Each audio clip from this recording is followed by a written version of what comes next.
You are watching and listening to Chris and Leicester Till I Die TV on YouTube and your favourite podcasts. Are you ready? I'm saying, are you ready?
Watch us on YouTube. Listen on your favourite podcast platform Or ask your smart speaker to play the podcast Leicester Till I Die. Right, Chris. Hello, good afternoon, good evening, good morning, wherever you are in the world. I hope you are well and I hope you're having a very pleasant day. We are, of course, back live. If you were wondering why we were live at 1 o'clock this afternoon, we were discussing the transfer debacle, which I'm sure many of you are still potentially seething over. Or are you like us, a little bit sad it didn't happen, but ultimately not too bothered? Well, that's not what we're here for today, but it would be interesting to know what you thought of that in the comment section. This is, of course, LTID TV 1. We have got two channels. Believe it or not, LTID TV 2, if you head on over to there, is for the women's football and football quizzes, which are coming soon this year. But we're here to get used to it and stay here while you're here. And you can follow LTID TV on all social media platforms, from YouTube to Instagram, to all over the board, really. Wherever you think you can find us, you probably can find us there. And you can also read all about it and hear all about it. A certain shameless plug-a-thon from Chris would say that if you want to hear a fan's view on www.bbc.co.uk/sport/Leicester City, you will find Chris's talking point on the Tuesday.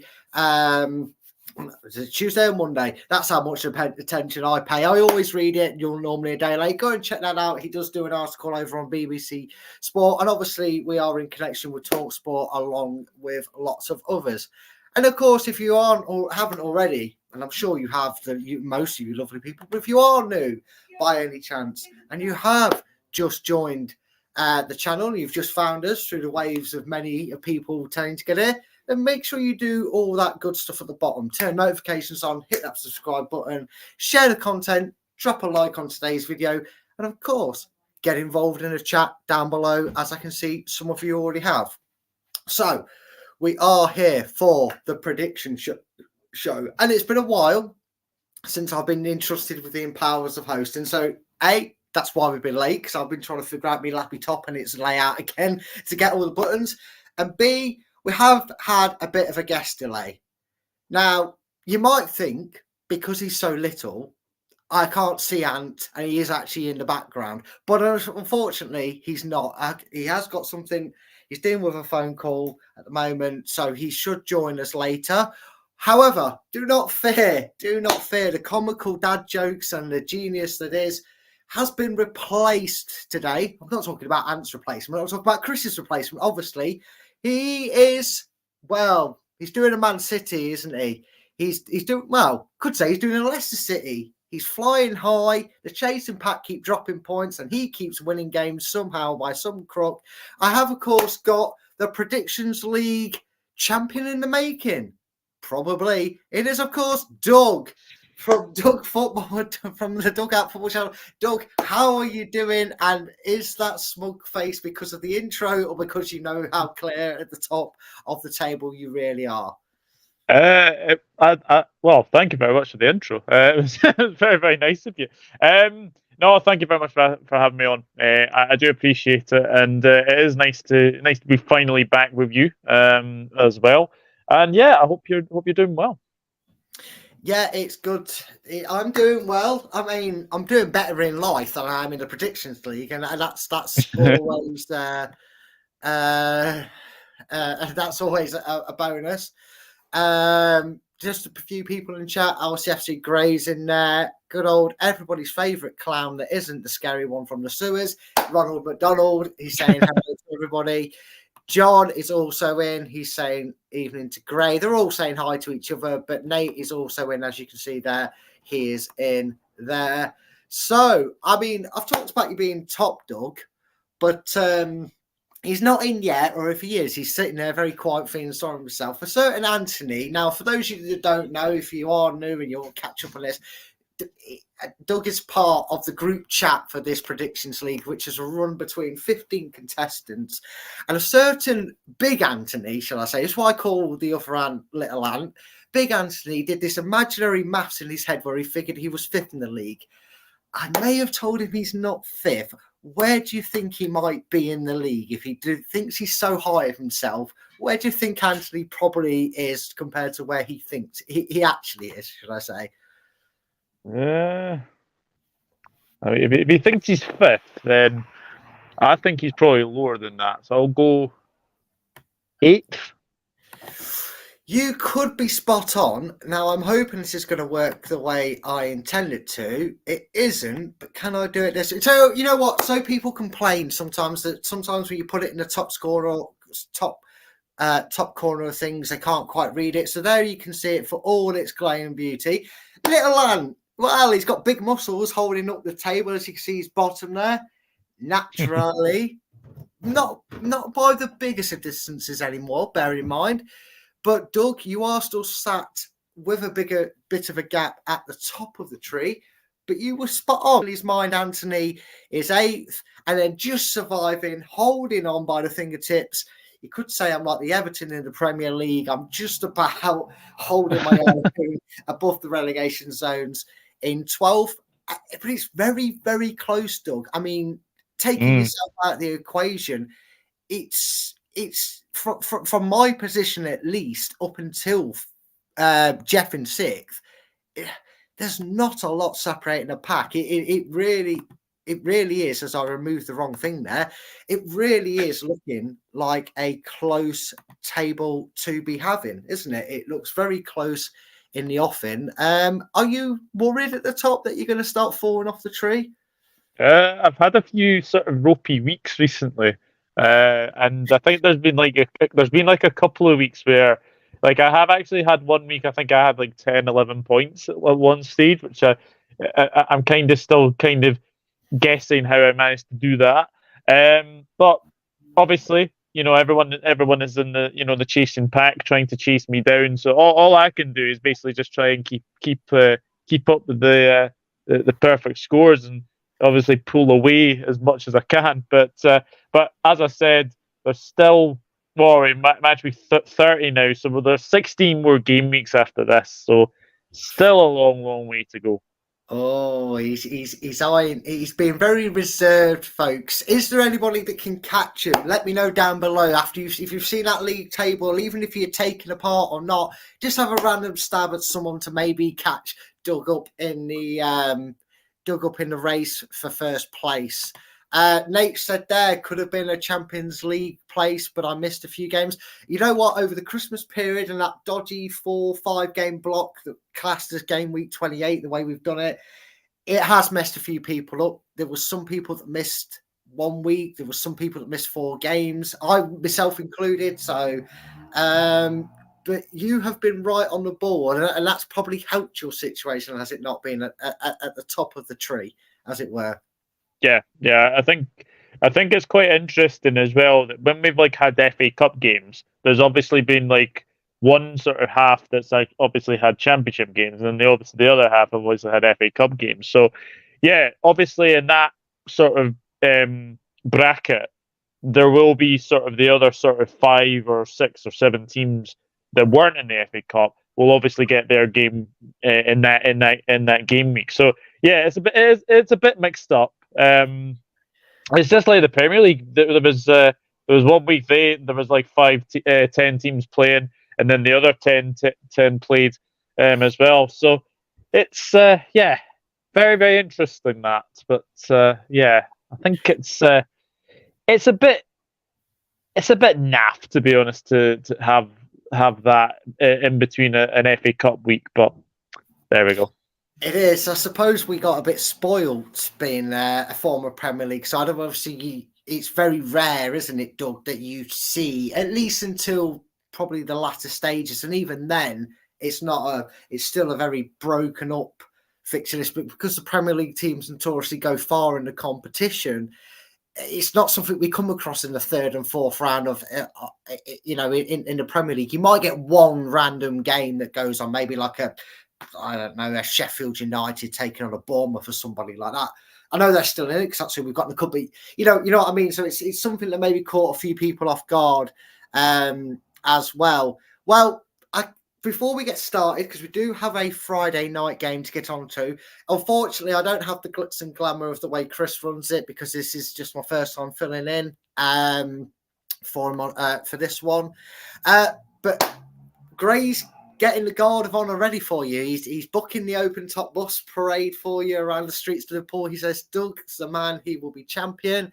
Nate says it's Doug. Oh, is Doug top of the league? A preview of Liverpool winning the Prem. I will ask you quickly before we start about the whole. I'm sure you've answered it a million one times, but the sentiment between potentially winning a league and Klopp moving on. Leicester, obviously here because it is connected from Ant's Leicester fan Ant's Leicester fan TV channel. I always forget his name, although I've probably just jumbled that up now because I've tried to say it all in once. Yes, it is a funny looking. It's a more improved Ant, if I ask me. Doug is a much better acquisition to be putting on the screen than it is little Ant. I still haven't seen him yet. If you haven't already, go hop over to Ant's channel and support him there. And if you lovely lot from Ant's channel could do the same here, that would be absolutely fantastic. He is supposed to be joining us. He's just having a few issues at the moment, so hopefully he joins us in beforehand. But if not, it is all there for us. Just going over for quick comments quickly, and then I'll ask you about the whole Jurgen Klopp and the potential of Liverpool ending it on a high, maybe doing a Fergie, if you will. Forgive me for saying such things, being Liverpool and Man U rivals.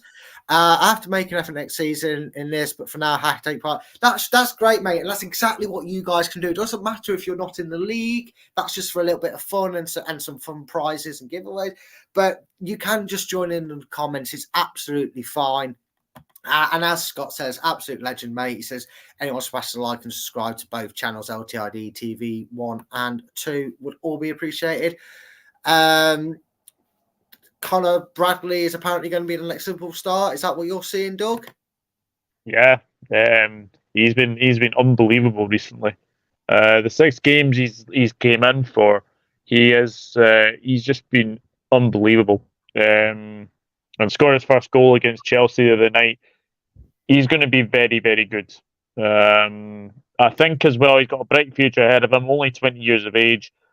And at the moment, Trent Alexander-Arnold's trying to get back into this Liverpool side. Mr.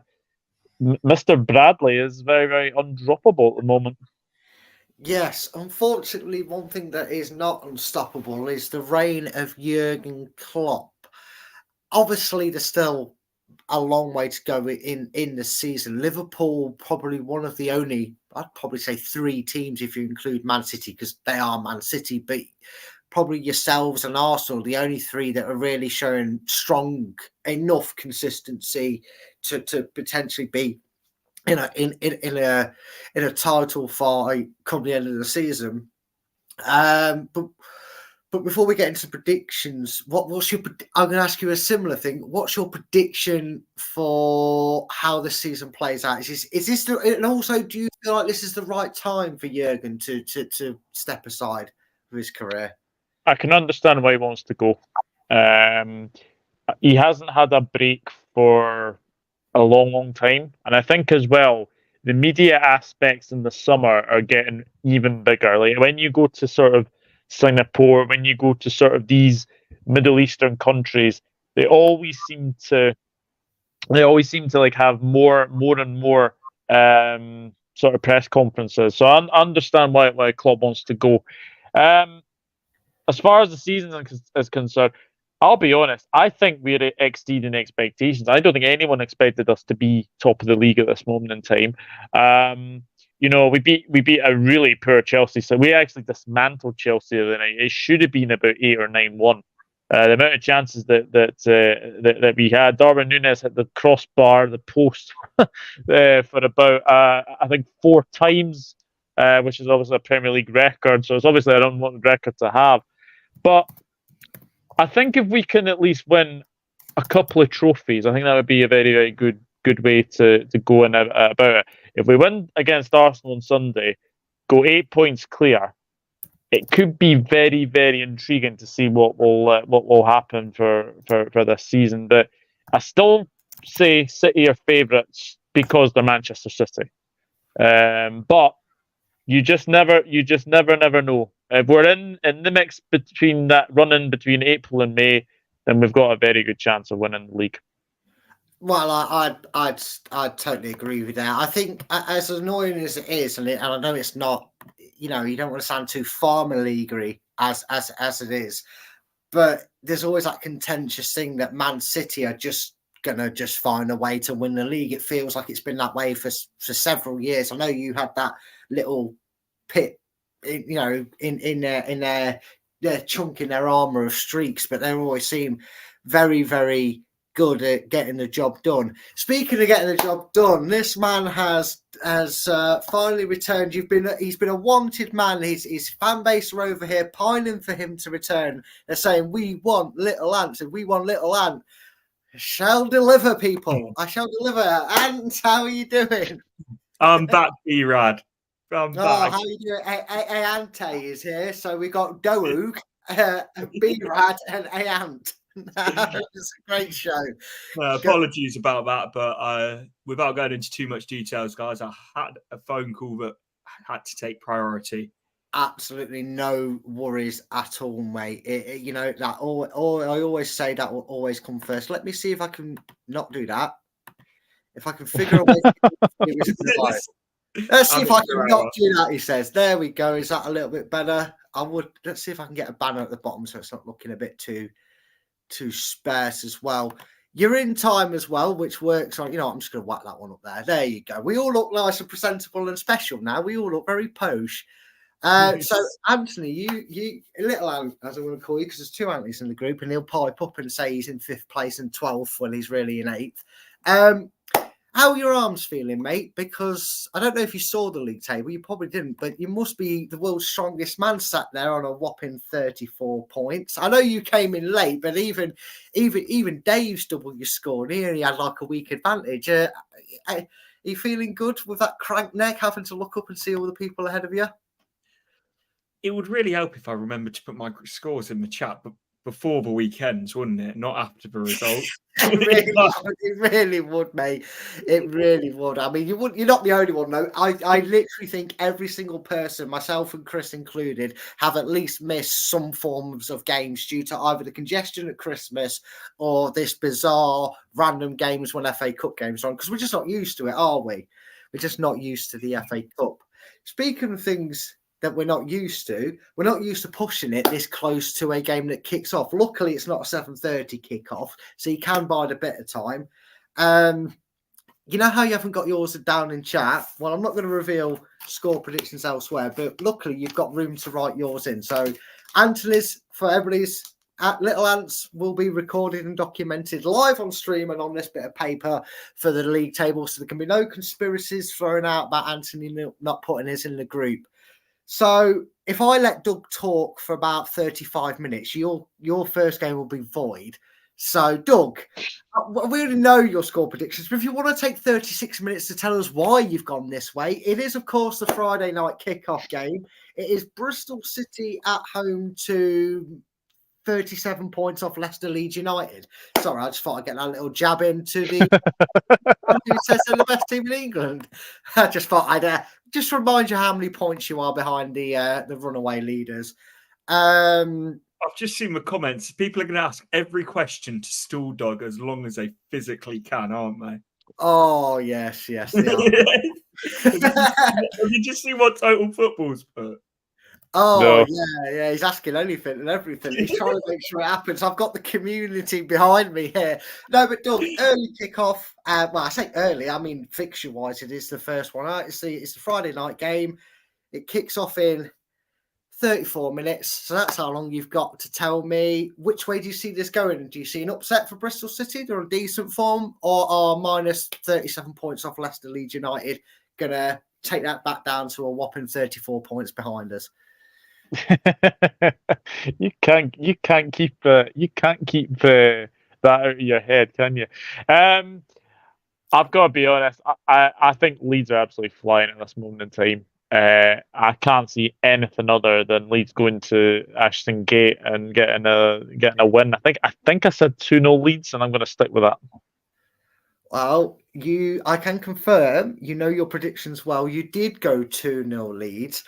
I, on the other hand, did not. And it's actually, surprisingly, it's not actually got anything to do with the fact that I like to wind up Leeds fans. It's just that if you look at their results throughout the season, they're doing what pretty much anybody else in and around their section seems to do. They beat the teams in and around them. They go away to a Plymouth or a Bristol City in this case, and then they fold. Now, maybe I've been a bit optimistic here. And maybe a little bit of my Leeds bias kicked in here because Anthony, not you, Ant, don't worry, you're too small for these anyway. I'm asking someone to do backflips. Don't worry, you get vertigo trying to do them at your height. I'm sorry, have you not seen the gymnastics in the Olympics? They're all small people. You don't get no.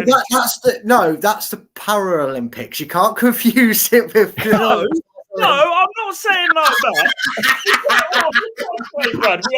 You're making me sound like Oh, 22 minutes. I've rounded him up already, guys. I'm remembering that. I'm going to let Chris. I wasn't even here for the first 15 minutes, so it's actually 7 minutes. It took me about 3 minutes to wind you up afterwards.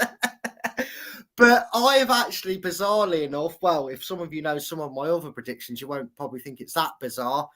But I've gone Bristol City 3, Leeds United 1.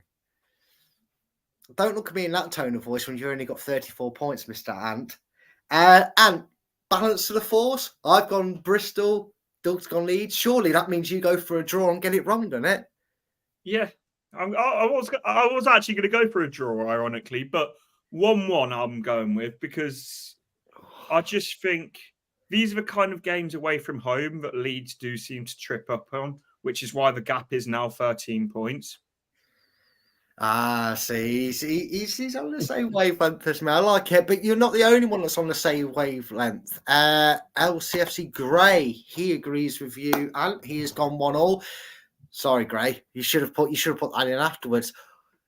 This doesn't seem for great reading, though. John, who accuses Chris of copying his homework, he says Bristol are a woeful record against Leeds, only one win in 17.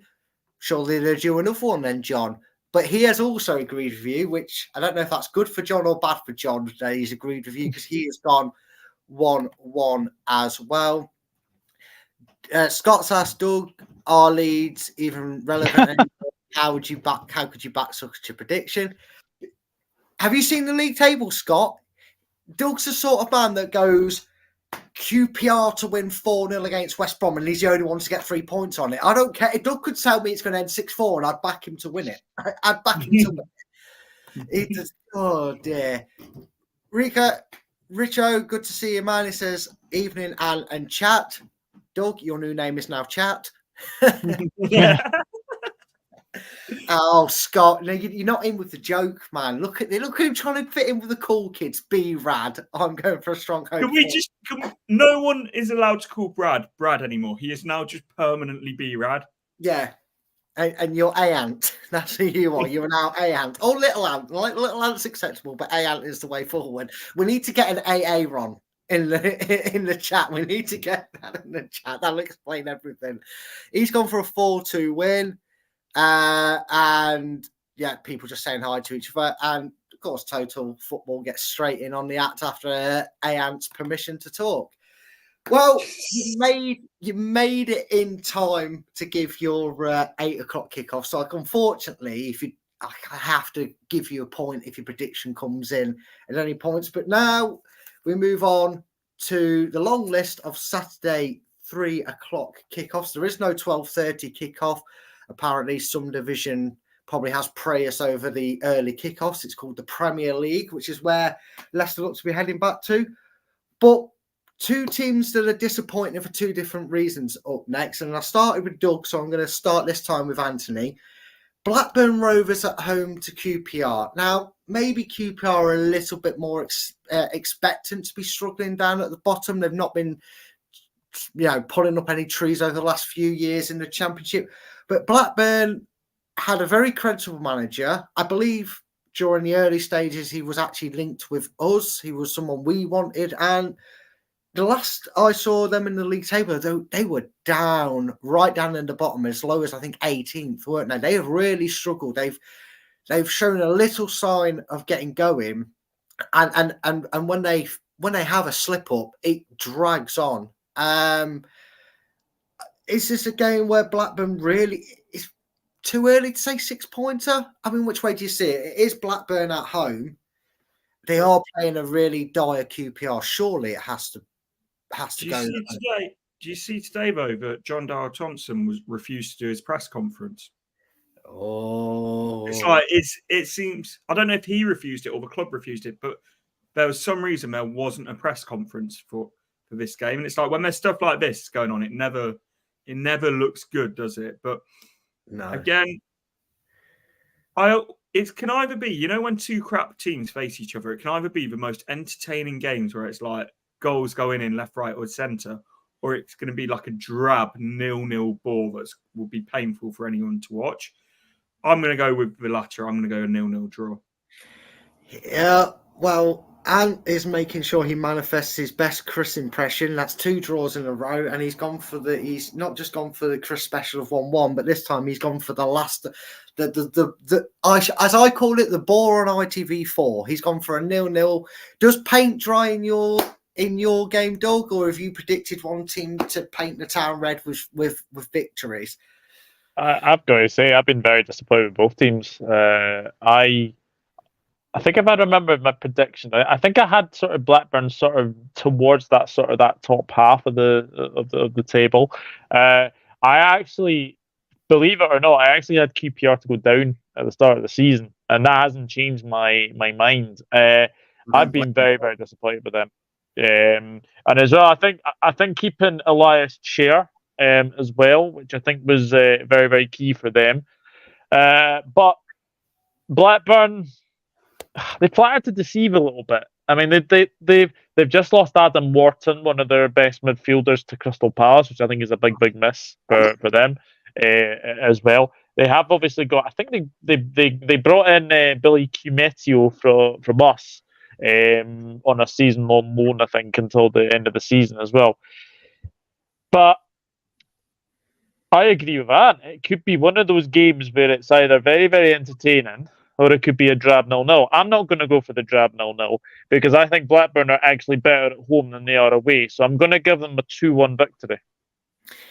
Tell you what, he's either just brought his list up to know it, but he's spot on. You did in fact go 2-1 in the predictions league. I know you try to do these as best you can off memory, but you're not the only one.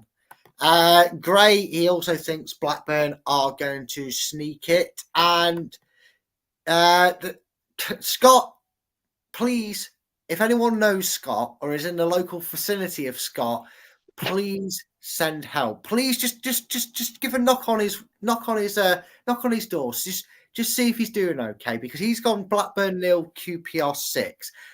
Well, that says it all. Now, John, they say imitation is a serious form of flattery, but John, you're actually doing really well in the league. You can't catch Doug if you keep predicting the same. Come on, guys. It's not. I see the jury's out. I think John copies other people's homework and not the other way around, as he claims. But I agree with you. I think Blackburn Sorry, Ant, it's not you I agree with, but I agree with Doug. I do feel like Blackburn have the better record at home. I think they're a better side, and on their day, I don't see a way they don't just absolutely blow QPR apart.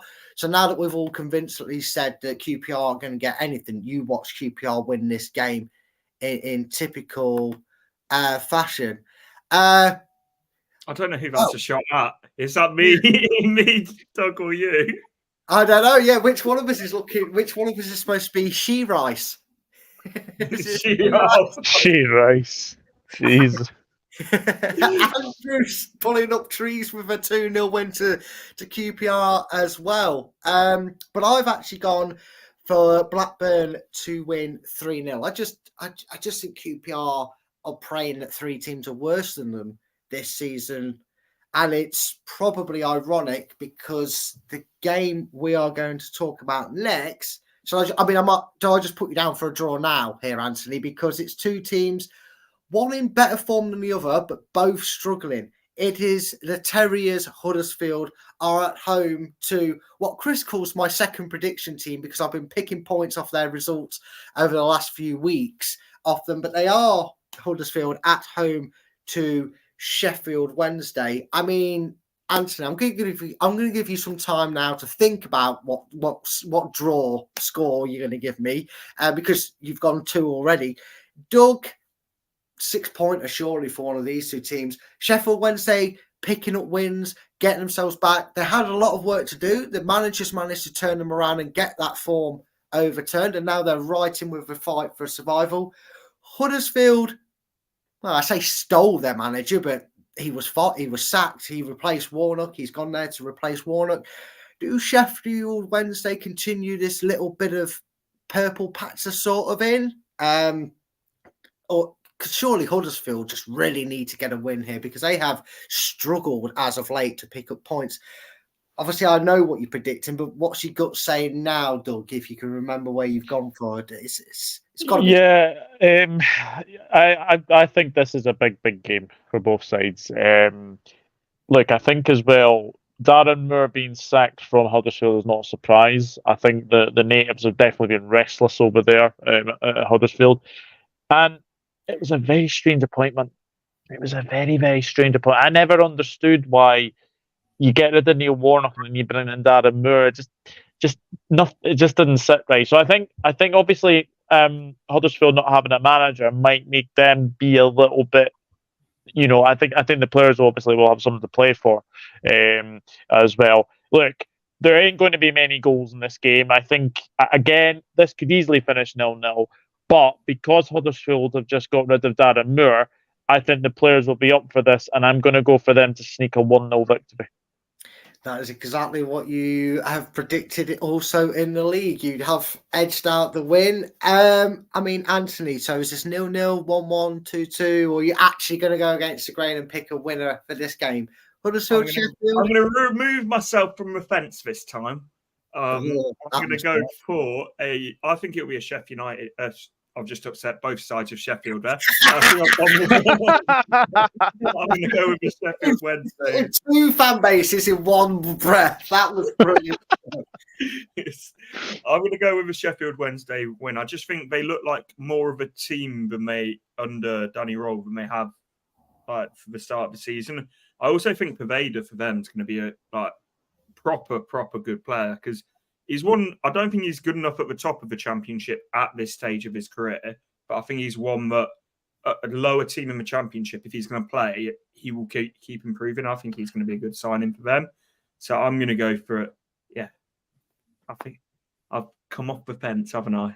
I've come off the fence. I mean, you haven't completely come off the fence, because you told me Sheffield Wednesday are going to win, but you haven't told me what scoreline's going to be. So you're getting no points at the moment. I need a score. No, I'm just waiting for Doug to tell me. Doug, go on, what are we going for? Doug went 1-0 Huddersfield, so I'm going to go 1-0 Sheffield Wednesday. Gordon Bennett, he did his best Dave, didn't he? He did his best Dave. He avoided answering the obvious question in the room that was relevant to the topic. He talked the game up and never gave his predictions. Oh, was I meant to do that on the prediction show? Well, don't worry, Dave does it as well. Dave does it better than you, though, Anthony. Dave makes a prediction. He made a prediction, I think it was the Coventry game, and he said, "I'm going to go 2-0 Leicester. That's my prediction. That's what I think is going to happen." And then in the same breath, he then went, "But I think we're going to draw 2-2." And it's like, well, which one do you think, mate? Because he couldn't make up his mind. In the end, he got it wrong either way, but he did go for the draw. So, yeah, at least you've gone a different way for a change. I've noticed that you've come down for that fence, and I've decided to jump on it and keep it nice and toasty for your return, mate, because I agree. I think the appointment of Darren Moore, well, you could say it's Darren Moore Derby, couldn't you? He's outrageously sacked by Sheffield Wednesday, takes over at Huddersfield.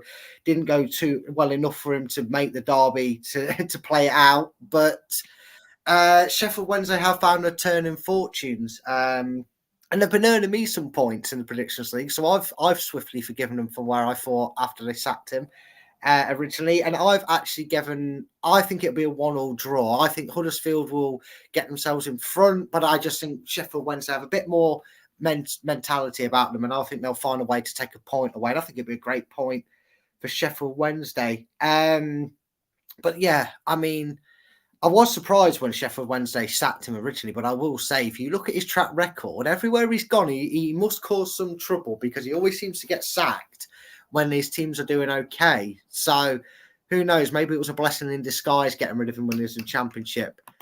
But what did you lot predict? Well, LCFC Gray, he thinks it'll be a draw. He's gone for a bore draw 0-0. Scott has given Sheffield Wednesday the edge. He's gone 2-1 to Sheffield Wednesday. And for the third game in the row, John has found one of us copying his homework, because he has joined me going 1-1 in the game between Sheffield Wednesday and Huddersfield. And Ronald's gone Wednesday will win 2-0. Kyle is asking me, is Brian still loving Rudkin?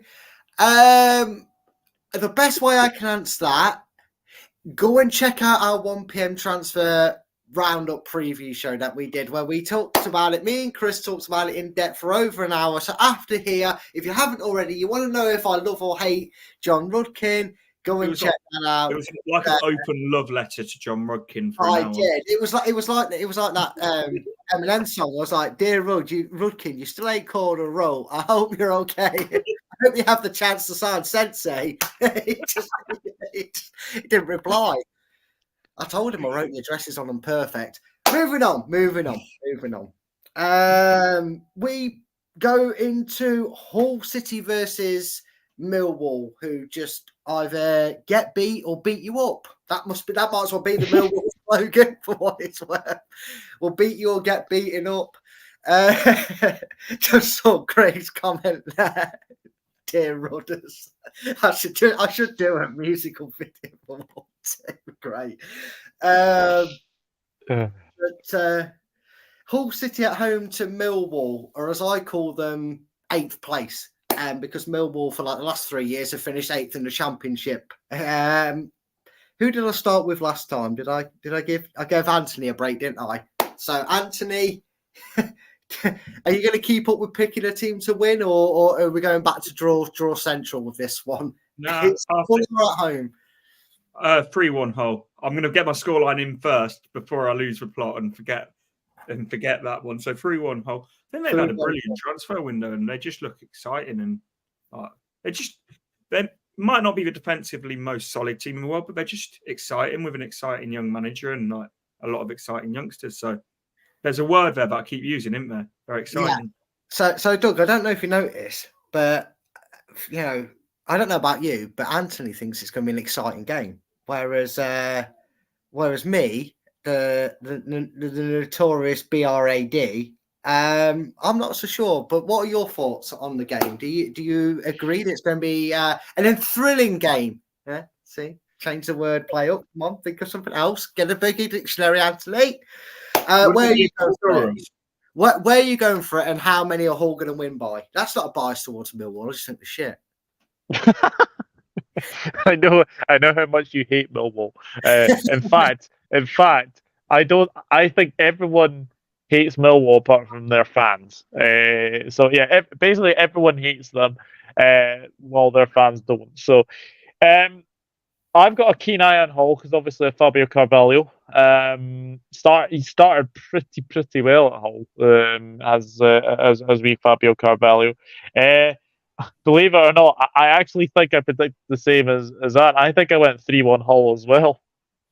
See, elite ball knowledge right here. More like copying homework, but okay. No. Sorry, I couldn't resist. No, yeah, you're very right. I have a very low opinion of Millwall, which is probably about as low as their gene pool in Millwall as well. But there we go. Gray thinks it'll be a draw. I'm building suspense. One. It's not going to be as dramatic as I'm making it out to be here. John has gone 2-1, but he's gone 2-1 to Hull. Nobody's back in Millwall, so I love everybody's single here. I had to read that twice because after his 6-0 to QPR, I thought Scott might be on the naughty step, but he has seen the light of day and gone 4-0. And Ronald says nobody likes Millwall and they won't like Hull tomorrow when they beat them 2-0. And Kyle, no, I do not think it'll be exciting. I think it will be entertaining. Can we just see how this B-Rad thing is catching on quite? I know. I want it trending by the end of today's show. I want it trending. I want to get a load of notifications, and all of a sudden my profile's blown up because they want to know the whole B-Rad situation. But I have also joined you guys. I think it'll be a win for Hull City. Maybe with some outrageous predictions that I've made later on. I felt a bit kind for Millwall for some sod reason. I went 2-1 to Hull City. So if it's 2-1 in the 89th minute and Hull City score a third, they're going on my unwanted list. So, yeah, there you go. I want 2-1 to Hull, and both Ant and Doug, or as I should call them by the preferred names, Ant and Doug, have gone 3-1 to Hull. I mean, the QPR is logical thinking, yes, but what logic it is, I don't know. I think you missed a letter there, Scott. Yeah, I think you illogical. And LCFC Garai has said, how are you, B-Rad? So Garai is getting involved in the comments. You're all going to get it. Don't worry. If I start it, I mean to continue it. Speaking of which, we've got, it's the Six-Toes derby. It's Norwich versus Coventry. Sorry, I had to say. There's no way that you're not getting my channel taken down. I'm sorry. I'll behave. I meant Five-Toed. They're all perfectly well-designed human beings in Norwich and Coventry, respectable human beings, and nothing slanderous said about it. It is Norwich at home to Coventry. Coventry recently, for those that don't know, beat Leicester in their FA Cup final and celebrated it for about 3 days. Were making a miraculous playoff charge, only to realise that not only were they 25 points off the Leicester City, but they proceeded to draw when Leicester won, so went even further behind us. But, I mean, Doug, have Norwich been one of them teams that have not lived up to the expectation? I know they found a bit of form and got themselves back up there, but their start, I still refer to their game at home against Blackburn when Blackburn were 3-0 up and down to 10 men, and it still took them to like the 92nd minute to get one goal back. Wagner was holding on to his job then, and now not so much. Or is he back in trouble at Norwich because they've sort of been a bit dodgy here? I mean, how do you see this one going? Coventry obviously finding some form under a former Fox in the second half of the season. How do you see this one going? And are you disappointed in Norwich themselves, or should they be happy with where they are? I mean, when they came to Anfield, they gave themselves a good account of themselves. Yes, I know it finished obviously 5-2 in the end, but I've got to be honest. I'm quite surprised David Wagner is still there. I thought he would have been gone at least a couple of weeks ago. There was the natives are definitely restless at Carroll Road. I think it's safe to say that. I unfortunately watched Cov beat you guys 3-1. And I think as well that game kind of turned on the red. Sorry, Doug just mentioned something there that he had no reason to mention. So, sorry, Doug. No, I I was just bring it up, did you? You could have just left it well alone. no. In all honesty, I did watch that game, and I think the changing point was definitely the red card, obviously Fatawu, because I think after that, I think Coventry kind of dominated. It has to be said.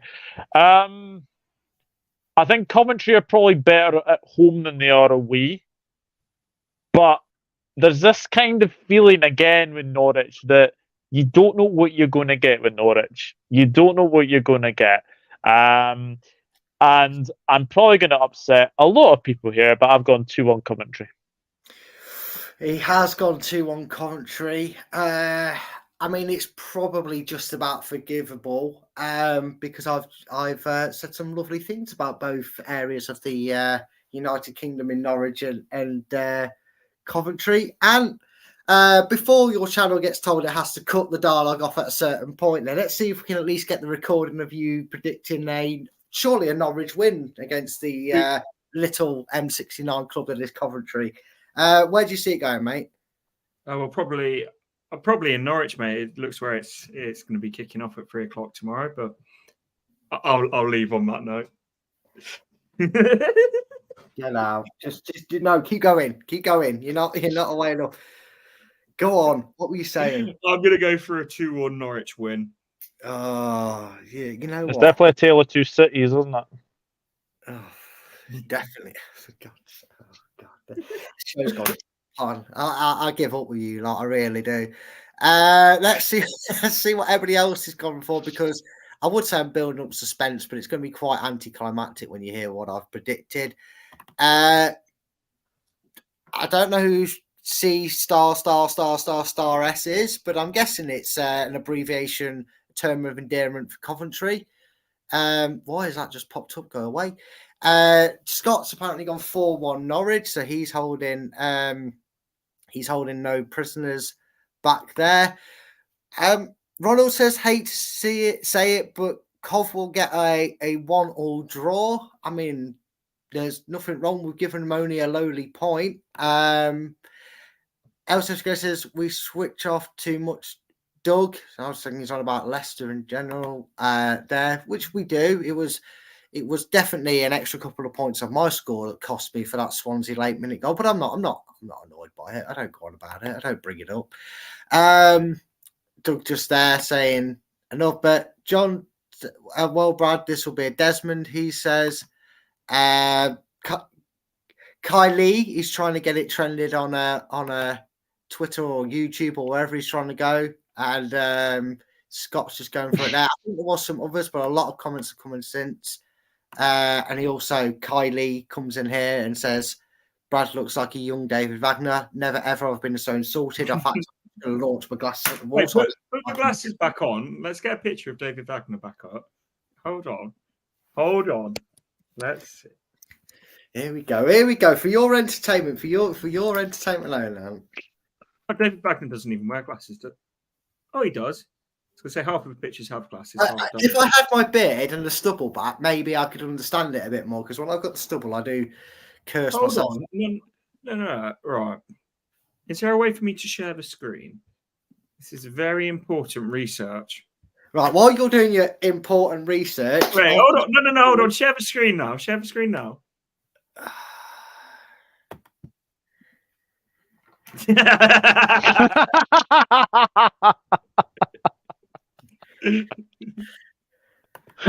there you go. You've had your laugh. There you go. How do I ban from studio? There you go. I could always just ban from studio. No, I get it sometimes. I mean, when I was a kid, I used to get called Harry Potter. I know which one I'd rather get referred to as. Right. Now look what you've done. You had one job and now you've messed me up. Why have you done this to me for? Why, Anthony? Why would you do such a thing?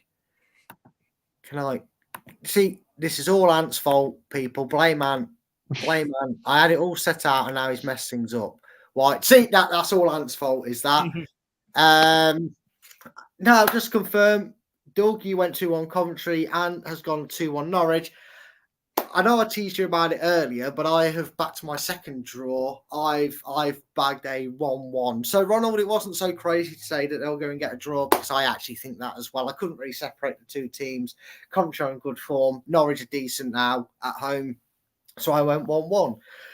And we move into the next game, which is Preston versus Ipswich. And up until around Christmas, Ipswich were the only team with the greatest respect that were showing any signs of catching Leicester. And I know they're in that 7 to 10 point bracket now, depending on, when they play and when we usually play. I know sometimes we've been playing a bit earlier than recently, but they're playing a Preston side who have done the same thing since, well, God knows when. It feels like forever. They have a really good start. They sit top of the league. And if you told anybody in October they were top of the league when we played them, you'd have been laughed out of the room, with considering how terrible their form's been as of late. Ipswich, though, just as formidable. They keep stuttering, and just when it looks like they've turned the corner, they go and have a draw and a loss, and then they go on a few bad runs, and it kind of keeps them in that traction of that, like I said, that 7 to 10 point gap between us. In fact, until they played us and got the draw, they had actually dropped out of the automatic spots to, was it Southampton? Had just overtaken them, I think, on points or by goal difference at least. I mean, and is this as simple as an Ipswich away win given Preston's form? Or do Preston do what certain teams have managed to do, like the Rotherhams, and do Preston cause some kind of upset? Where are you seeing this? I can't see anything but an Ipswich win. I'm going to go 1-0 Ipswich. Oh, it was precise and straight to the point and very, very, very smooth about it. I mean, Doug, Ipswich 3 points all day long, or are you going to throw a wild one out there? Where are you seeing this game go? No, I'm going to go Ipswich as well. I think the signing of Kiefer Moore is a fantastic signing. He knows that league very, very well, obviously from his time at Cardiff, and I think he'll do very, very well at Ipswich. They've got a good rare of striking ability there, obviously with George Hurst, and now obviously Kiefer Moore there as well. Yeah, I think it's going to be a comfortable Ipswich win. I think I said 3-1 Ipswich from memory. You certainly did. 3-1 Ipswich. This is one that on paper looks like a great one. Cheers to Scott. I know you got to take care. Thanks for being on here and doing your job as a mod. As always, Scott, you do it fantastically well. John has also agreed with you. He's gone 2-1 to Ipswich. LCFC Grey's gone 2-0 Preston. Ipswich are overachieving and it will end. Well, they said that about Ipswich for a while. They've still been up there. They said that about us when we won the league. They said that about us many a times. Overachieving, won the league. Overachieving, we're going to get knocked out of the Champions League. We got to the quarterfinal. So you can never write a team off. You always see a team that somehow manages to hold it together, and they've got great manager and a great team ethic there and great spirit. So if I ever wondered whilst I was barely above the relegation zone, it probably comes at no shock when I tell you what I predicted here. Because I went 2-0, but I didn't go 2-0 Ipswich. I foolishly have joined Grey or ingeniously joined Grey because I don't know, maybe I'm just maybe the murmurs and boos that came around Swansea, despite winning 3-1 and being top of the league after only 3 defeats, people still can't get their head around how clinical the patient passing football is. I maybe just decided that Enzo's going to have the perfect week in my mind, and I went 2-0 Preston for no other reason than I just want Ipswich and Leeds to lose, and we extend our gap, which will become more prominent when we predict say what our predictions were for the Leicester game. Kyle says since the dinosaurs walked on Earth. I'm guessing he's on about what I said about Preston then. The defeat to Maidstone made me smile, especially when Maidstone fan fell down on the Ipswich fans below. Yeah, I mean, you'd like to. You normally see a game like that can disrupt, as we know from our days of Newport and Wickham that it can disrupt. But I'm sure their manager won't let them focus on that too much. I mean, great. we technically couldn't score against Ipswich at home, but they couldn't score against us at Portman Road. So we balanced ourselves out. I mean, you're talking about two games that practically mirror imaged each other. That one was pretty much it in that sense. Yeah, they're doing a Leicester. This is great. And Ipswich will pinch a hard for 1-0 win. So, yeah, if I ever wondered why I'm only head above water in the relegation zone, maybe it's the fact that I've gone Preston to win that game 2-0.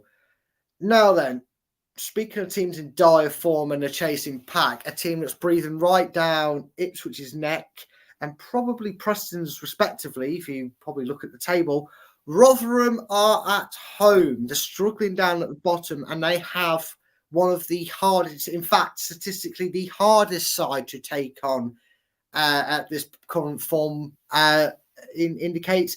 They are at home to Southampton.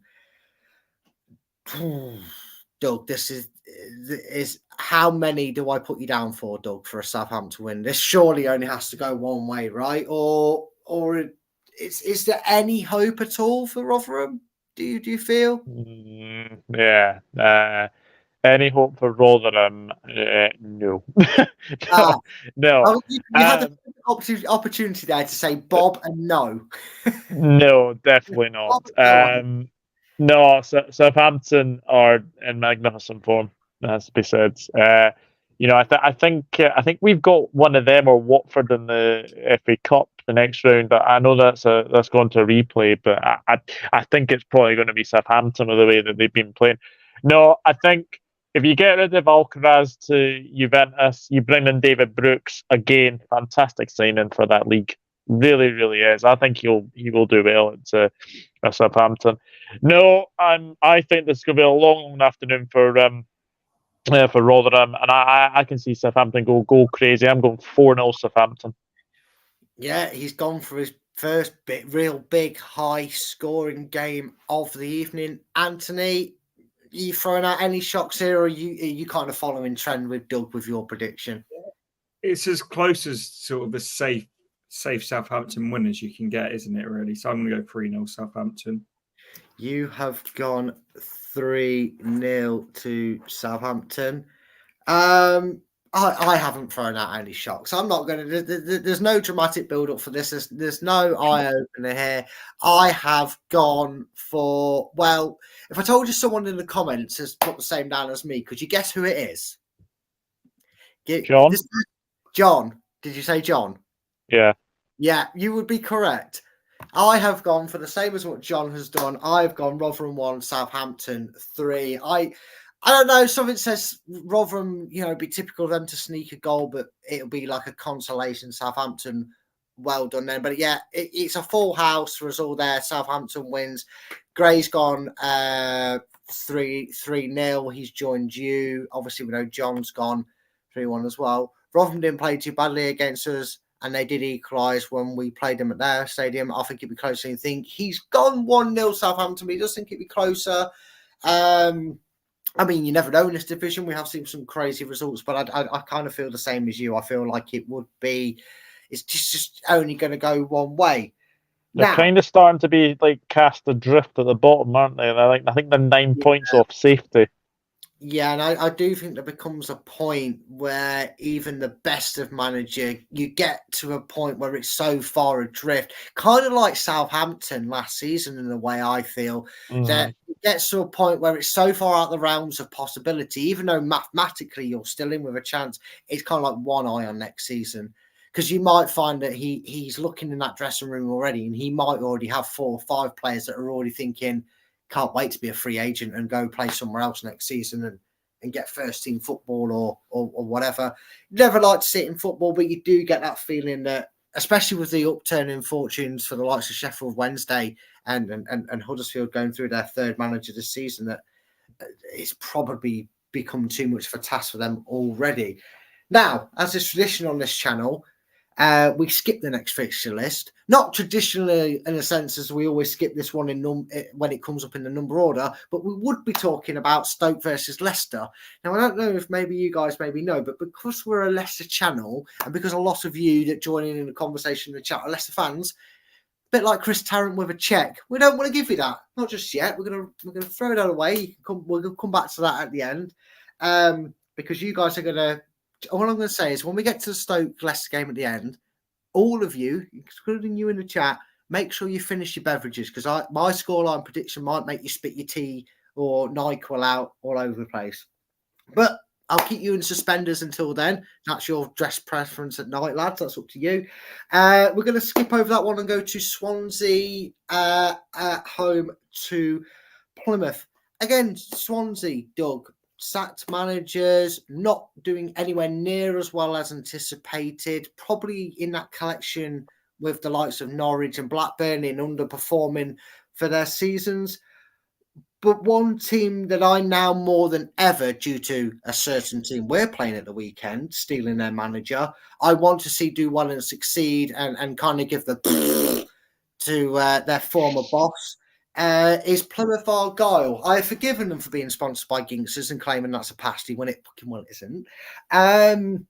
Stoke, that's us. Swansea at home to Plymouth.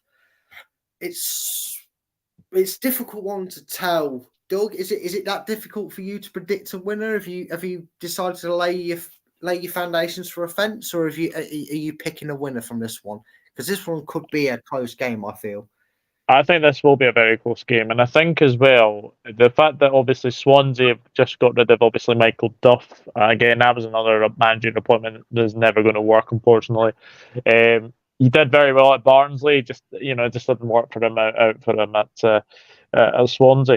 I've been very impressed with Plymouth. I've got to be honest. Like I actually had them there or thereabouts where they are actually in the league at this moment in time. I think I had them. I think it was like either 15th or 16th. I think they are actually doing well. And I think as well, Morgan Whittaker has been a very good player for them this season. Ryan Hardy's bringing in the goals as well. So I'm like you. I kind of want to see Plymouth do well. Just to say, like a big FU to obviously Steven Schumacher. And I actually think that even despite this prediction, I still say that Plymouth will be all right. I don't see them going down this season. I think they've got enough to stay in the league.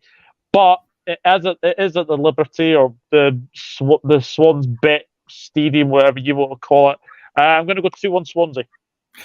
He has gone against the grain. After all that praise, he has gone against the Green Army of Plymouth, but he's also top of the table, so I'm not going to laugh at him for it because I just come and bite me on the arse. And where are you on the Plymouth thing? I know we've kind of had the thing before when it first happened, didn't we? We talked about you saying that Stoke being the prospect and that. But if you're... Yeah, we are Leicester fans and we do love an underdog story. Come on, there's got to be a little bit of you that kind of wants to see the end of the season, Plymouth fans going to the Schumacher at Stoke and somehow they finish above Stoke. That'd be probably their little trophy at the end of the season. We finished above our former manager. But Plymouth Swansea, where do you see it going? Are you on the Green Army side or are you into the Welsh, as they say? So I'm going a Swansea win. I think Plymouth, if this was at Plymouth's place, I think Plymouth win this, but their away record is nowhere near good enough for sort of me to think that they're going to get anything out of this game. So I'm going to go 2-0 Swansea. You see how he went to copy your homework there, Doug, but then changed his mind. You should probably, in fact, Anthony, given your position, you probably should start copying Doug's homework more so you can get some more points on the board. To be fair, I should just probably start handing in some homework at some point. I mean, that would, mate. That would. I will give you that much advice. If you actually give me your predictions, it will help you gain points in this league. Don't worry about it. Again, I'm the oddball. I mean, that's just in life, but also in the predictions, I'm the oddball because I've actually backed Plymouth for the win here. I think they're going to win 2-0. I just don't feel like anything's really changed at Swansea. They changed manager, it's the same stale performance thing. It doesn't speak. I don't know. Maybe it has. Maybe it's just because I don't pay too much attention to anyone else that isn't in and around us. I just feel like Swansea haven't really changed much since they changed manager. To be fair, though, I haven't seen many teams come to the King Power and press like they did. Okay, and sort of like I said it to Neil when we were there, they were pretty much stood on the halfway line for a lot of that game, even when we didn't have the ball. They weren't parking the bus; they were trying to make it difficult for us.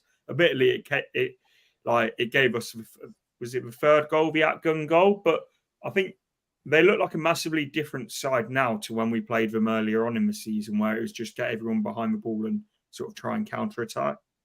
Yeah, see, it's strange. Maybe it's just because it backfired so badly on them, but I just thought they were just as bad as when we played them at their place. But again, we see the games each differently. How did everybody else predict it? Well, Gray, I'm just going to start calling you 1-1 man, because I'm pretty sure that's what you've gone for every score prediction going on. John will be thanking these lucky stars. Finally, one of us, he's saying, this hasn't gone with him. He thinks it'll be Swansea 2, Plymouth Pirates 2, as he's called them. Pieface will be very happy with that one. Not that he watches this channel, I don't know why he would, but he's the only famous YouTuber I know that supports Plymouth Argyle. I mean, Ronald backs your point here by saying they're trying to play it out the back, but that's what's given teams the goals. He's gone 3-1 to the Army. I'm staying safe, says Craig. Safe is the word you could use for how you're predicting things there, Gray. So there you go. I've gone 2-0 Plymouth. Ant's gone 2-0 Swansea. Doug's gone 2-1 Swansea. But all three of us think Plymouth are going to do more than enough to stay up. I already think they have, to be honest with you. I'm not saying they could go the rest of the season and lose every game, but I think given the standard of teams below them, I think that they've done really well. Speaking of teams that are blown very hot and cold, they're on a bit of a purple patch at the moment with some big wins they've had over the Christmas period and through recent weeks. That is, of course, Watford, and they are at home to another Welsh side that, again, are failing to live up to maybe their early season's expectations. I know Cardiff fans who I spoke to didn't have great expectations at the start of the season, but some even feel that even where they're doing right now, it's got better, admittedly. It has improved from where it was a few months ago when they were doing even worse than maybe they were predicting. But they are away to Watford or Cardiff.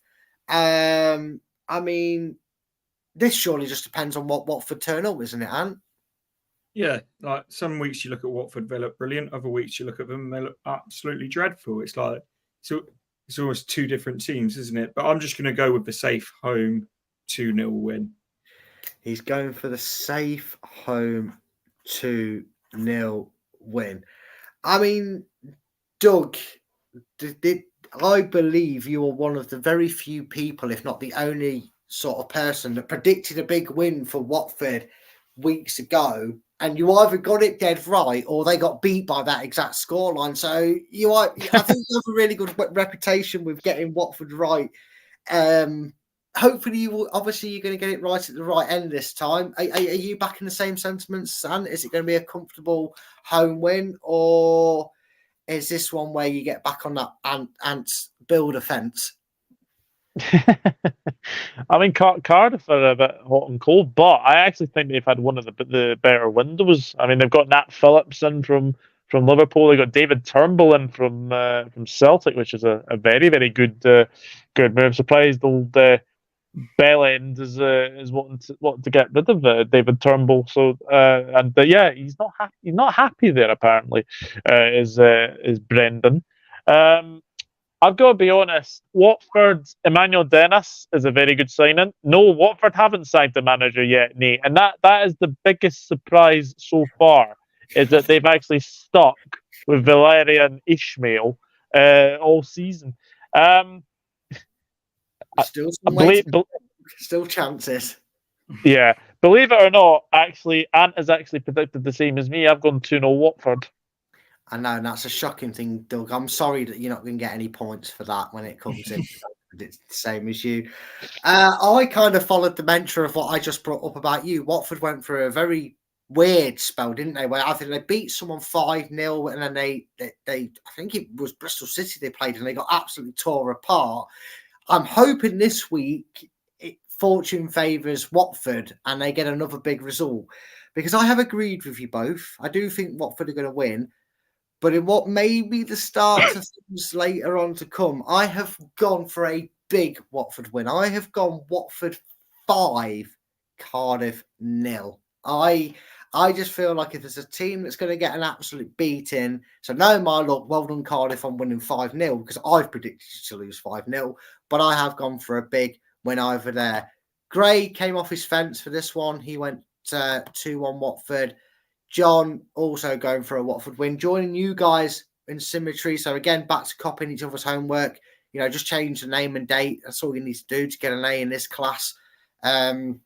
And obviously, the biggest shock of the championship is what Nate asked there, and Doug answered very well. Watford must hate that Luton are making a fist about staying up this season. Need to stop, keep sacking managers, and he thinks they'll win 2-0. Yeah, at the end of the day, I don't think you can really care what your rivals are doing when they're not in your division. You can only obviously it's funny to see them go. You know, it was nice to give my mum a bit of stick when they went down to League One Coventry and that, but I don't really care what they're doing. I don't care if they're third. I don't care if they're 13th. I don't care if they're 23rd. You know, when they're on our level, that's when I'll worry about them, and that's why this season I give a rat's arse about them, to be perfectly honest with you. But moving on, we have 3 fixtures left, but we have 2 left before we get on to the biggest game of the weekend, which is obviously Leicester City. We are going to the West Midlands derby. Now, I was surprised. I did think that this game would be a 12:30 kickoff. It's on Sky. It's far bigger for me than Leicester Birmingham. They're close as close can be. Are we going to see crowd trouble like the West Brom Wolves game? I don't know if it's as good as that. And have the floor. What do you think? Will this be one that makes the headlines for all the wrong reasons? And where do you think it's going to go? I don't think so, because I think for Wolves, for West Brom, the big one's Wolves, isn't it? And then for Birmingham, the big one's Villa. So I think it's a rivalry, but it's nowhere near as intense as the Wolves. It's not the undercard fight then. It's just not the undercard fight. That's it. But the match that follows the main event at WrestleMania, is this like the one where all the crowds have gone home and they're not bothered about it? You could say that. I'm going to go with a 1-1. I think, again, another draw. I think Tony Mowbray's doing a good job, and I think that's a smart appointment for Birmingham. But I also really like what Corberan's doing at West Brom. Yeah, both good managers. It's amazing, Doug, isn't it? What happens when you hire a manager when you're 5th and you let him take you all the way down to 15th, and the genius appointment was Wayne Rooney, further proving that ex-managers somehow give them a job can't do it. Scott Parker, Stephen Gerrard, Frank Lampard. I don't know where they got the idea from that there'd be a success in this division, but they've amended it. They've sacked the manager, and Birmingham themselves. I thought personally when we played them without Wayne Rooney at the helm, second time around, they were a lot harder to break down. I'm sure Ant will agree that better day on better shooting boots, they could have been out of sight in that first half of the FA Cup game. So that was one where I felt the scoreline flattered us. We were the better side in the second half and took control of that early goal, but a much better side. Now, when Ant said 1-1, I have to reverse what I did because I put my hands like this. I couldn't believe it. I don't want to spoil it for anybody, but thankfully I double checked and realised he hasn't copied me. But Doug, I believe he's copied you, hasn't he? Did you couldn't separate these two? Is that correct, Doug? Yeah, no, I can't separate these two. I think as well, Birmingham going from Wayne Rooney to Tony Mowbray is a big upgrade. I think I really like Tony Mowbray. I think he's a very good manager. I don't think he should have been sacked by Sunderland. I keep saying that. I don't think he should have been sacked by Sunderland. I think as well, getting Alex Pritchard as well, I think is a very good move as well. So yeah, I'm gonna stick on the proverbial fence, and I'm gonna go the same as that. I'm gonna go 1-1. Yeah, I mean, you don't like to try and limit a manager's ability, and I'm not disrespecting him in any way here, Tony Mowbray, because he's managed a few really good clubs. He's done very well, but being the manager of Birmingham seems like that's his sort of forte. It's like his speciality, if you will. A team like that that if they're struggling and you need to get them back on track, bring him in for 2 or 3 seasons. He'll get you back in. He'll get some recognised names in that squad that will just want to play for him, essentially. And then he can move on to the next saving job and do that, and Birmingham can move on here. And obviously, the West Brom manager, I can't pronounce his name, so I'm not going to do it, but he's doing really well. He's very well loved by the Baggies. But I have to admit, I toyed with the idea of joining you and making it a full house for a 1-1. And then I went to kind of back West Brom because they're at home. And then I realised I'm 12th in the league and I make stupid predictions. So what I did is I went against everybody, and I mean everybody, because nobody in the chat has gone for what I've gone for. I think Mowbray upsets the apple cart here. I've gone West Brom 1, Birmingham City 2. And just as further proof that nobody else has gone insane as what I have gone for, Gray's gone 3-1 West Brom. John is thankful that you guys went for a draw, and my 2-1 was said to Birmingham and not West Brom, because he's actually got a prediction all to himself. He's gone West Brom 2-1. And Ronald, well, I don't know if that makes you a pair of clowns, but he has agreed with you and said that it will be a draw written all over it, and he's gone for a Desmond 2-2. So we're going to do some time traveling, guys, because we're going to go to the penultimate game of the Prediction League, but we're going to go ahead all the way to Sunday before we come back to Saturday, because we have, of course, one little game on a Sunday to worry about. And don't worry, I did check ahead. There isn't a Monday night game as well. It is the Battle of the Red and Whites. It is a hell of a game between two clubs that are trying to make a dash into that playoffs area. You'd expect these to be there or thereabouts come the end of the season if they can keep a good form going between now and the end. It is the might of Middlesbrough, who know everything about losing cup finals. Just ask Leicester fans and Chelsea fans. And they're playing Sunderland. Now, this is at the Middlesbrough Stadium. I don't know if it's the Riverside anymore, the Bet367-925 Stadium, the www.coms, whatever these stadiums get chosen to get called due to ownership now these days. I'm going to call it the Riverside. They are at home to Sunderland. I mean, and we were heavily linked with Carrick. Middlesbrough fans are very glad that we didn't get him, and they're very happy with him when we played them earlier in the season before they annoyingly beat us. That the fan that came on and represented them in the previous show was very happy with Carrick's appointment, delighted to have him on board and wants him to stay there. Both teams chasing down a playoff section. I know Sunderland kind of go in and out and do the hokey cokey with it at the moment. Who's taking the edge on this one? Who's gaining ground on that playoff pack? Is it Middlesbrough or is it Sunderland for you? I think I'm going to go for a 2-1 Middlesbrough, but I think Sunderland have got a much better squad, but I just don't rate Michael Beale as a manager one bit. I think they've gone backwards from going from Tony Mowbray to Michael Beale. I really, really do. And if you sack Tony Mowbray, you have to come in and get someone who's an upgrade on him and like a clear upgrade. I don't think they have done that. I think they've gone backwards. I don't want to say anything too disrespectful to the Scottish League. I know Doug there won't really care because he doesn't follow Rangers, but that's obviously where Beale the Squeal was beforehand.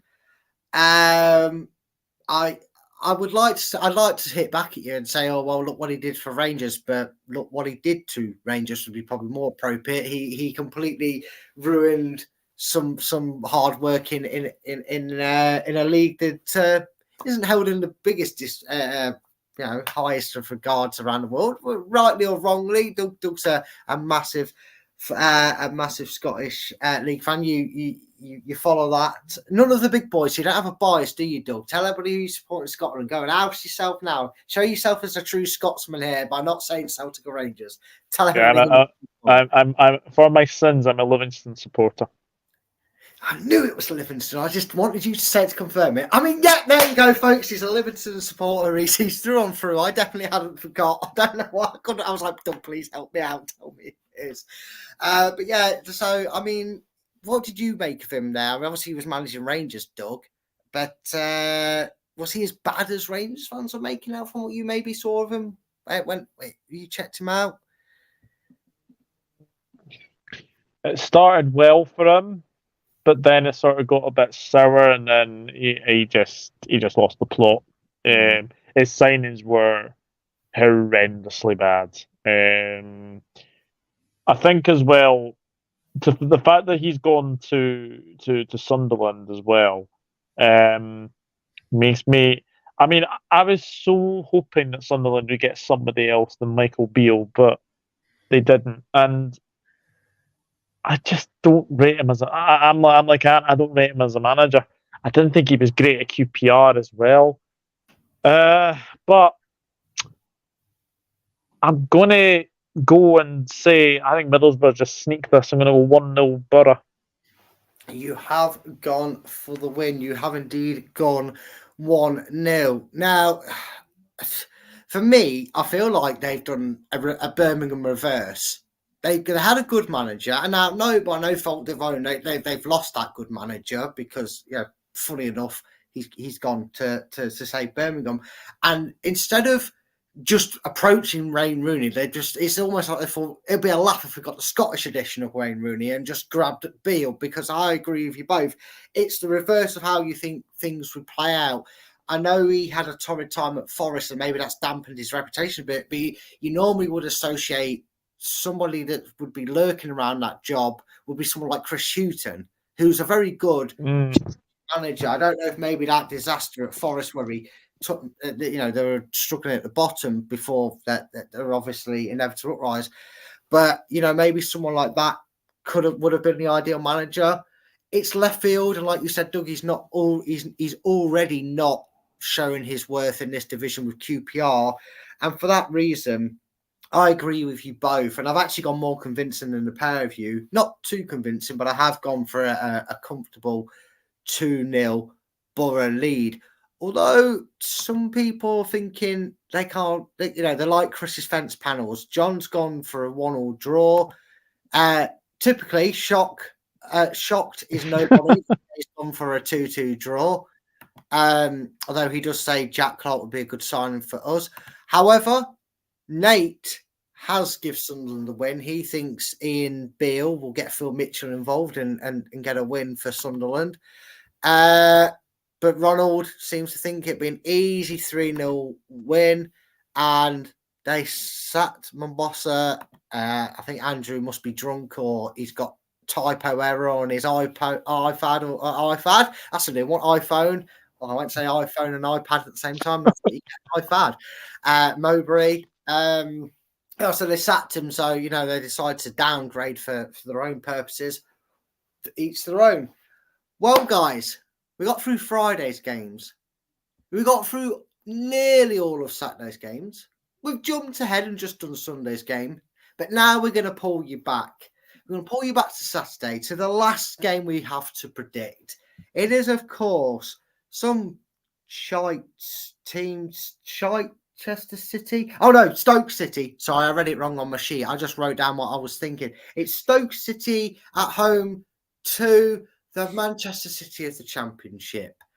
They are streets ahead. They're playing some sexy sideways football for those that can't appreciate good taste in football. And come on, back me up here. It is, of course, the mighty Enzo's Army free-scoring Leicester City with their patient and precise football. I'm going to save mine to the end because I'm sure Doug has seen mine in the group chat. I know Ant hasn't, so this might make him fall off his little stool. Doug, you're the neutral here. My thoughts on Stoke if you've been watching the show. Ant definitely knows my thoughts on Stoke. And how many are Leicester going to win by, and why you're not going to say a Leicester win? You say Ant or Doug then? I meant Doug, but it's because I looked at you and something threw me off. Doug, what? Yeah.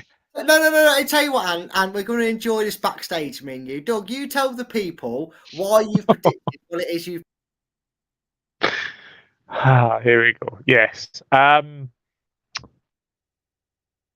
do think that Leicester are one of those sides that they've been becoming a bit complacent.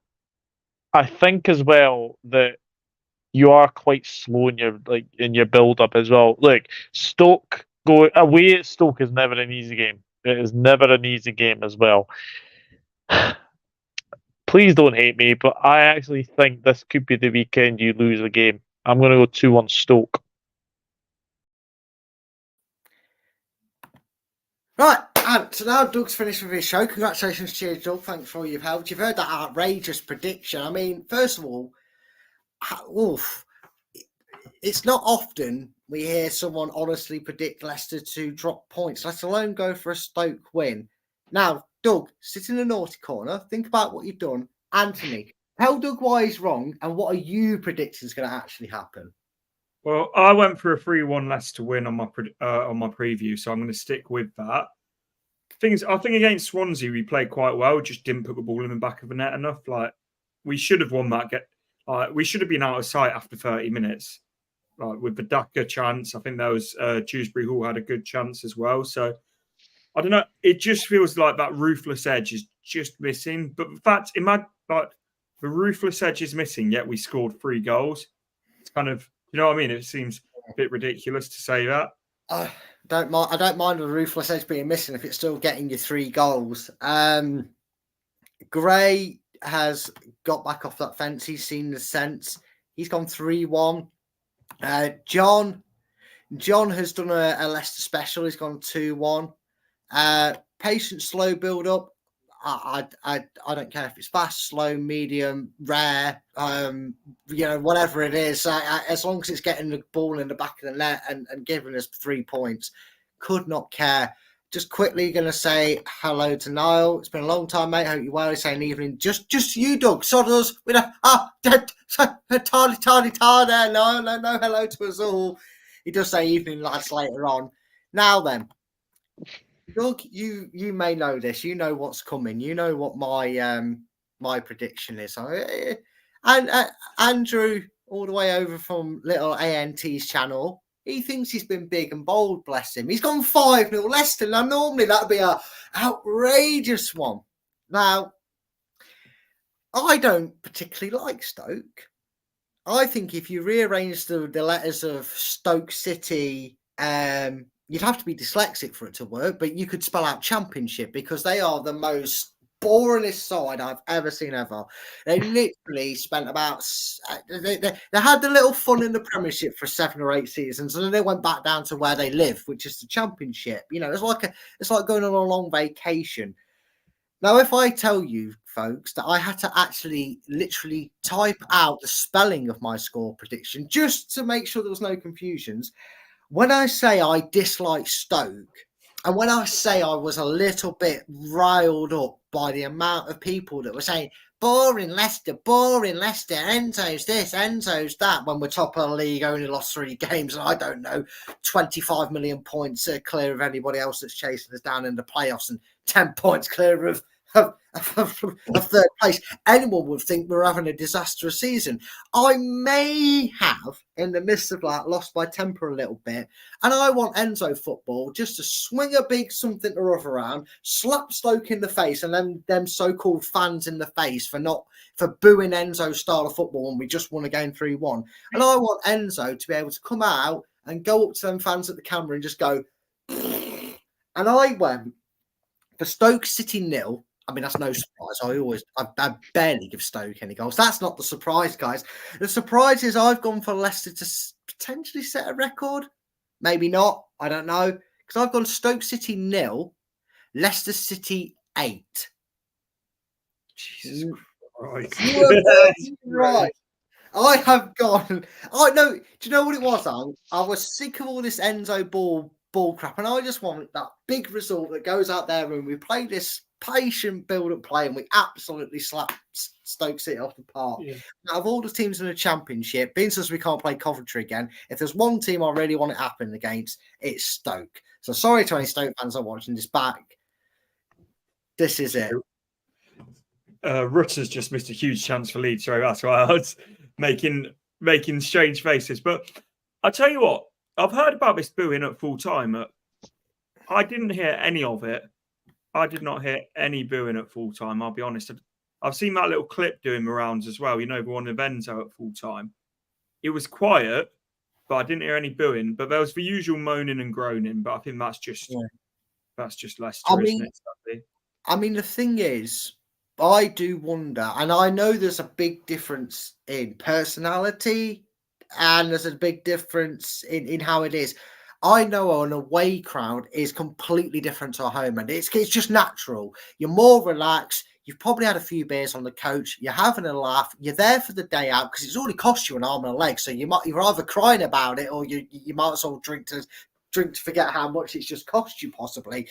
But, you know, the home end, there's too much tension. So you've got to, I think we have to remember as well as football fans that there is an acceptable level, isn't it, to leave a game when it's a late night kickoff. You might be elderly. You might have responsibilities at home that mean you have to get home. You might have a 6 a.m. start at work. So getting home at 12 o'clock at night, taking a long journey back isn't ideal for you.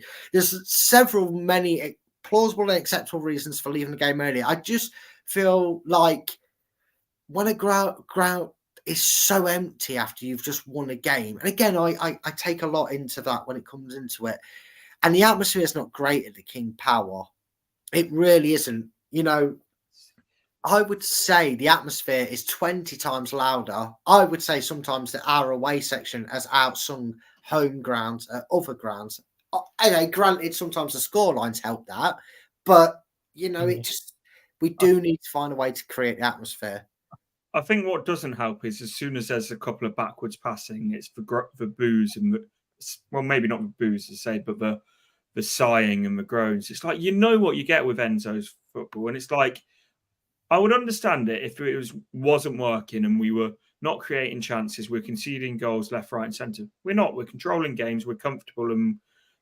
We're like right at the start of a new manager's reign. It's like, what more do people want? But it's every time there seems like a backwards pass, there's groaning and moaning. I just don't get it anymore. I really don't. I don't. I mean, maybe it's like the way we say with certain things. We're talking playing out the back is something that's now part of modern football. You know, you couldn't really do that in the 90s, but also in the early 90s, up until at least the early 90s, you could pass it back to your goalkeeper and the goalkeeper could pick it back up, couldn't they? So time has changed, certain things have changed. I just think the one thing that's got worse throughout its time is the impatience of fans. Because it doesn't... No, go on. Sorry to cut you off, mate.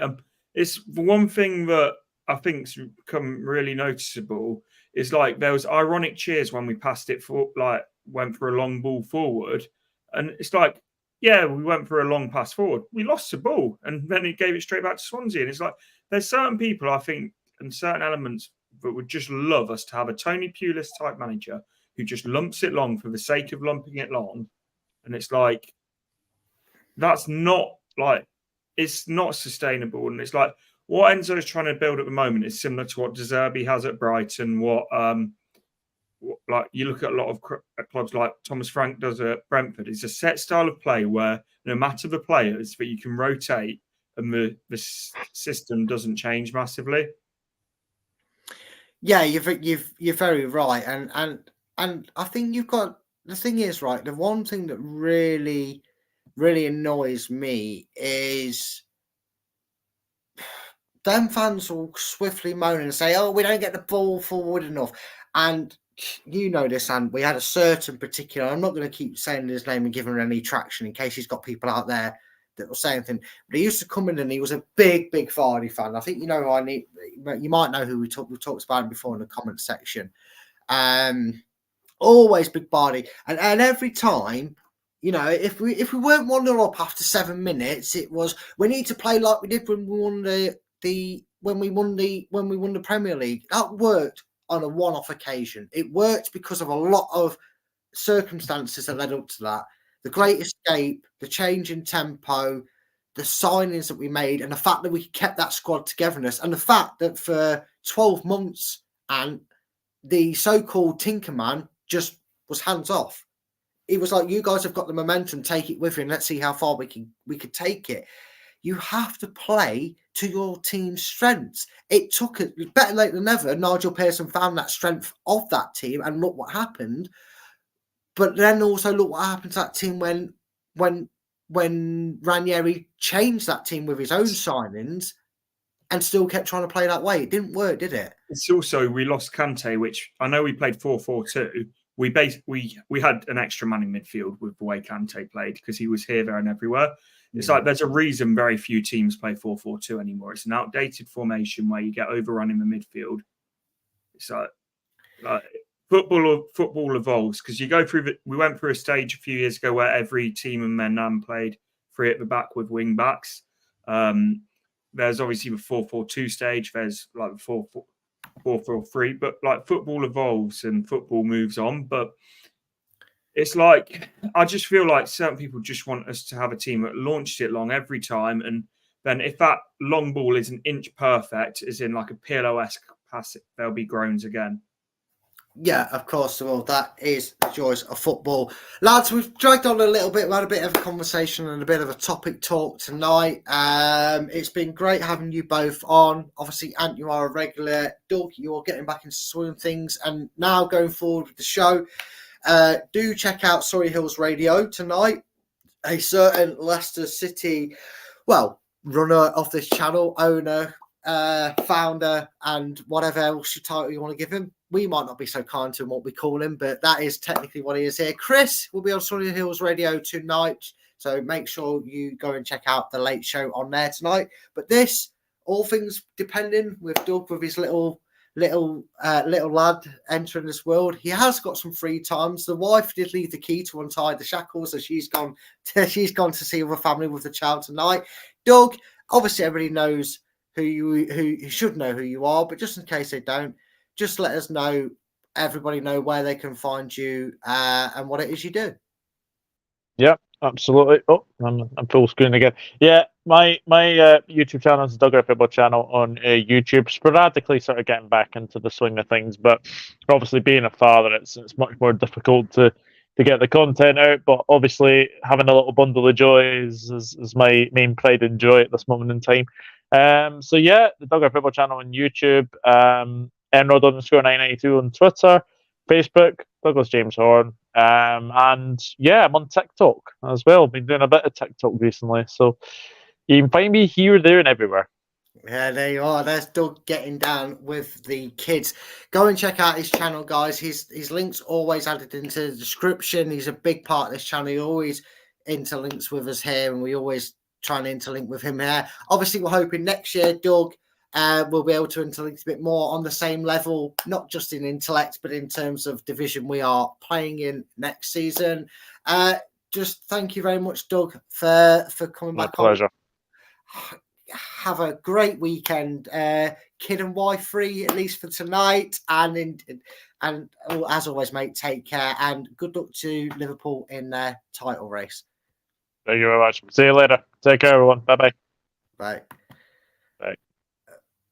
And then there were two. So, and people have been coming near and far from your channel tonight. Some have been wonderful and lovely and kind with their words. But just in case some of our viewers don't know where they can find you, tell them what it is you're all about and what it is you bring to the YouTube world.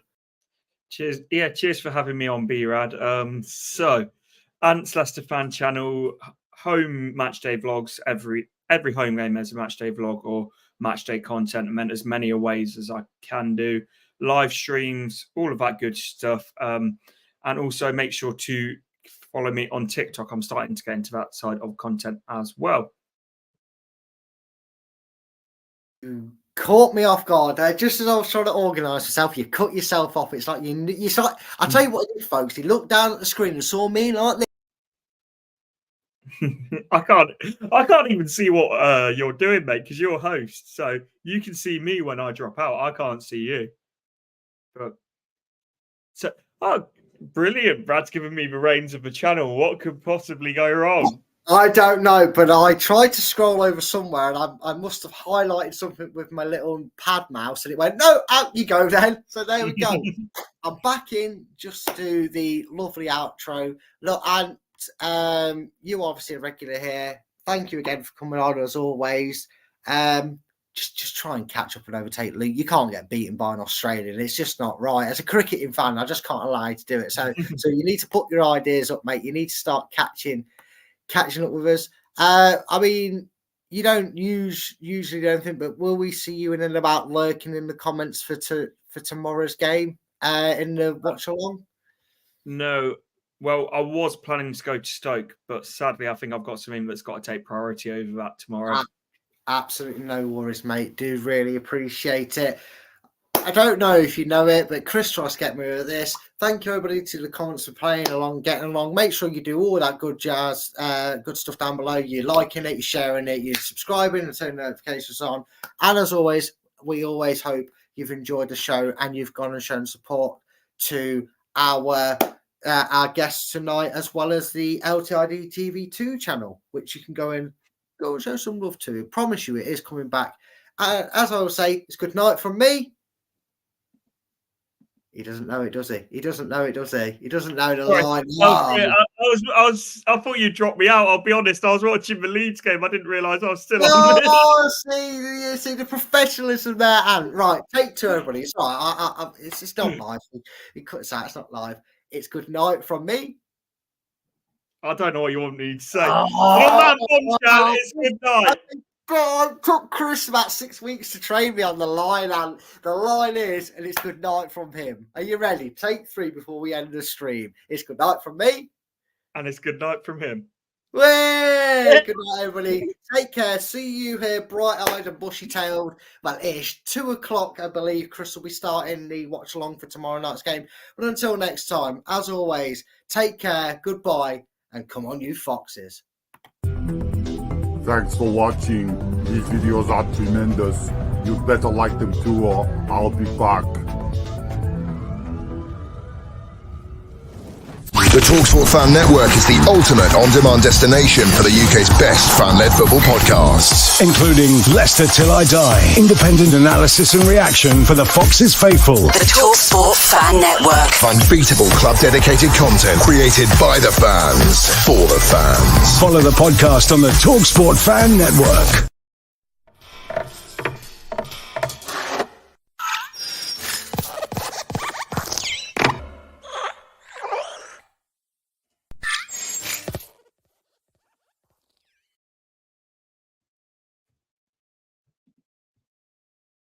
We're still live, mate.